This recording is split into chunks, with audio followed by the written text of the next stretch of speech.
श्री कृष्ण जी के द्वारका धाम में आकर अगर आप भेंट द्वारका के दर्शन नहीं करते हो तो द्वारका धाम के दर्शन आपके अधूरे माने जाते हैं। चारों तरफ से खूबसूरत समंदर के पानी से घिरे हुए एक टापू के ऊपर भेंट द्वारका स्थित है, जहाँ पर भगवान श्री कृष्ण जी अपने रानी के साथ में रहा करते थे और यहीं पर सोने की द्वारका स्थित है।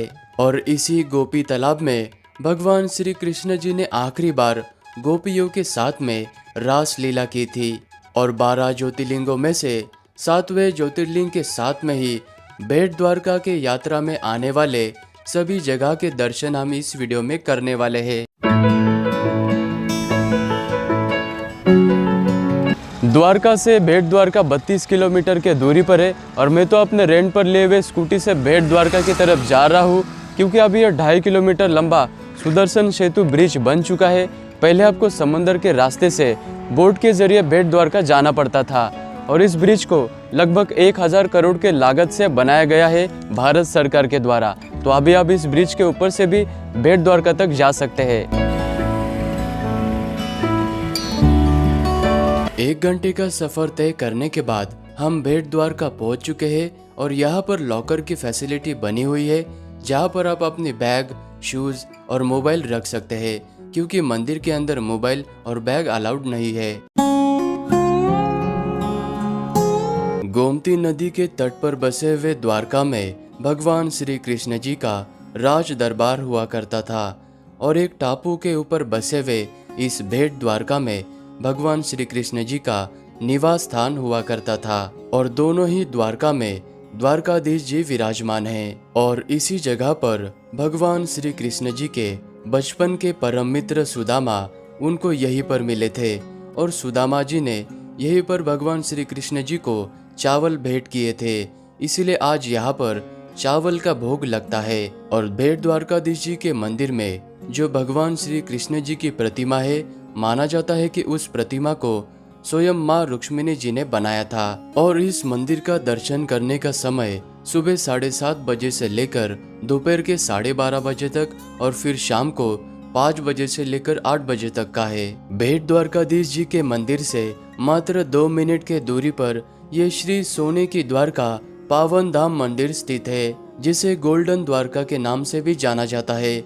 और यहाँ पर आप सुबह 9 बजे से लेकर शाम के 7 बजे तक आ सकते हैं और यहाँ पर 40 रुपीज एंट्री टिकट लिया जाता है। इस मंदिर को अंदर से बहुत सारे शीशे का इस्तेमाल करके बहुत ही अच्छी तरह से बनाया गया है और मंदिर के अंदर आपको भगवान श्री कृष्ण जी के बचपन में किए हुए सारे लीलाओं के प्रतिमा के रूप में दर्शन होते हैं, जैसे कि कंस मामा का वध, पूतना मोक्ष और साथ ही में पूरे भारत वर्ष के साधु संत और देवी देवताओं के बहुत ही खूबसूरत झांकी आपको यहाँ पर देखने को मिलती है।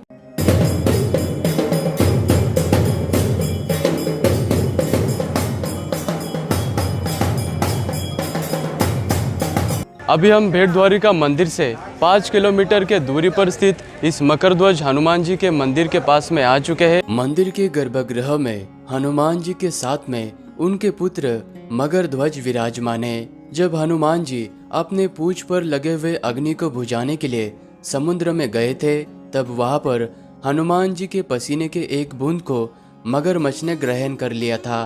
तो इस तरह से हनुमान जी के पुत्र की उत्पत्ति हुई थी और इसी जगह पर हनुमान जी और उनके पुत्र के बीच में द्वंद्व युद्ध हुआ था, जो कि दांडी से ये युद्ध हुआ था, इसलिए इस जगह को हनुमान दांडी कहा जाता है। और युद्ध के समय हनुमान जी को पता नहीं था कि ये उनके पुत्र है। और मंदिर के अंदर हनुमान जी की प्रतिमा छोटी है, जो कि एक चावल के दाने के बराबर हर साल ये जमीन के अंदर यानी कि पाताल लोक के अंदर जा रहे हैं। अभी हम भेंट द्वारका से 20 किलोमीटर के दूरी पर स्थित इस पवित्र गोपी तालाब के पास में आ चुके हैं।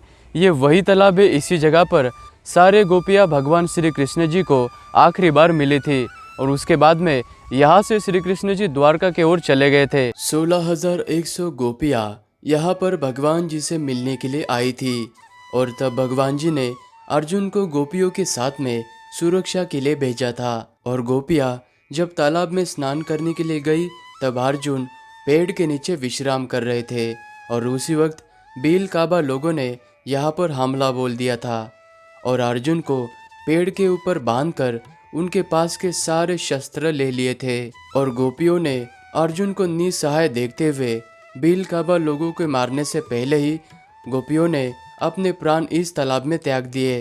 अपना शरीर इस तालाब में त्यागने के बाद गोपियाँ इस तालाब के मिट्टी में परिवर्तित हो गई। इसीलिए इस तालाब के गोपी चंदन मिट्टी को आज भी यहाँ पर आने वाले भक्तगण प्रसादी के रूप में अपने घर लेकर जाते हैं।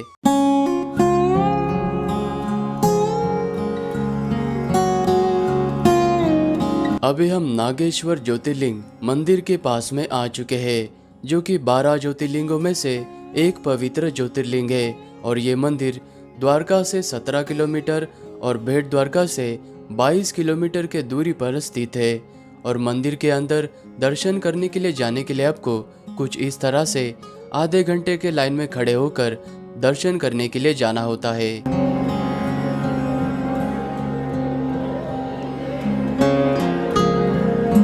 इस जगह के कथा के अनुसार प्राचीन काल में यहाँ पर बहुत ही घना दारुक नाम का वन हुआ करता था और इसी जगह पर भगवान शिव और माँ पार्वती ने अपने भक्त सुप्रिया को दर्शन दिए थे और यहीं पर शिवजी ने दारुक नामक राक्षस का वध किया था।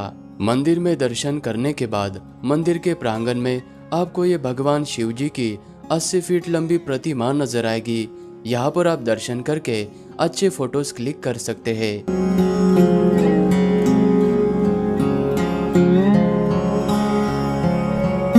नागेश्वर ज्योतिर्लिंग के दर्शन करने के बाद वहां से 9 किलोमीटर के दूरी पर स्थित लोगों से अनजान इस खूबसूरत मूलवेल बीच पर मैं आ चुका हूँ और इस बीच पर बहुत ही कम लोग आते हैं। इस खूबसूरत बीच के किनारे पर एक पहाड़ी की चट्टान के ऊपर ये मोमई माता जी का मंदिर स्थित है और मंदिर के यहाँ से आपको नीचे ये खूबसूरत बीच नजर आएगा और बाकी के सारे बीच समंदर के रेत से बने हुए होते हैं, लेकिन ये वाला बीच सीपीओ और शेल से भरा पड़ा है और इस बीच के लहरें बहुत ही धीमी गति से चलती है। इस बात से हमें ये समझ में आता है कि ये जगह बहुत ही शांत प्रिय वातावरण में लोकेटेड है।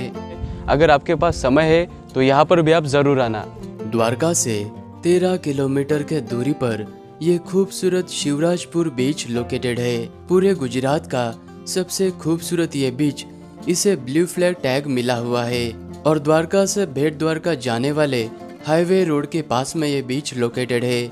तो आप भेट द्वारका जाते वक्त यहाँ पर भी आप जरूर विजिट करना। तो भेट द्वारका के सारे इंपॉर्टेंट प्लेसेस मैं आपको घुमा चुका हूँ। अगर मेरी वीडियो आपको अच्छी लगी तो वीडियो को लाइक करना, कमेंट भी जरूर करना और मिलते हैं आपको नेक्स्ट व्लॉग में।